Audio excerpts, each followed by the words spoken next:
Bạn hay aku dengar orang di no pengusaha no. Panik baca-baca. Dikit-dikit baca-baca. Pengusaha mama. Pula-pula ya Mbak Sawi ya. Oh ya pertanian Pertanian sayur mayur, Mbak Sawi, unsur, selada, Lain lah. buah-buahan. Man kalau mau yang lebih top ya kan? Ada yang lagi populer. Nyantang oh. Ada di sinilah kalau mau lihat populer. Beres tau. Ayo, ini kebun kita nih. Kebun Ah. kita. Nya punan kampung alu lihop po. Yo, ini kampung ini Pattaya, kampung Silok. Kampung Silop. Silok. Kau nang kampung merek tu. Silok, bukan Silok, Silok. Hai. Kau thai kau kampung ba macam be? Inilah yang sedang populer saat ini. Jadi padum na luah na pula ba bakong. Mandum total 37 hektar. Pattaya no. Pattaya, kampung Silok. Kampung Silop. Silok. Oh, Silok. Cuman yang khusus ini, ini Pada hektar nah. 20 hektar. Yang karena panen nah. Ada sebelah sana. Enggak ada tiba. Enggak di sini enggak sebak dia. Jadi gimana caranya? Tepat. Agak runtuh, bro. Gitu, bro. Tulak uleh kena. Ya, Aku dah.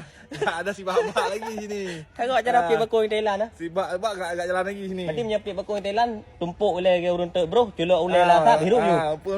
Ya. Kerak barang Tokyo.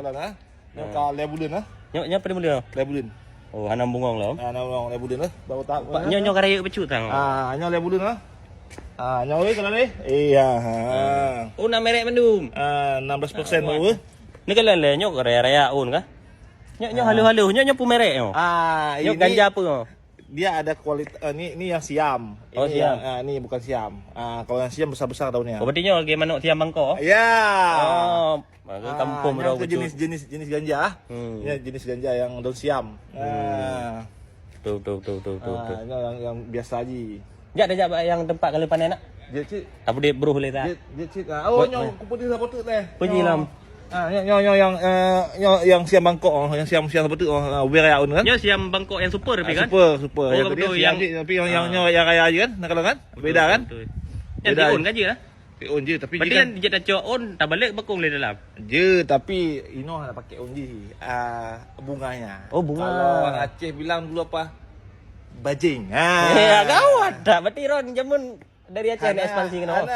Why kan aku merantau no kan? Merantau no kana 8 tahun lah. 8 tahun ni no. 8 tahun. Beres dah. 8 tahun mah. Nyo kan legalnya kan baru situ yang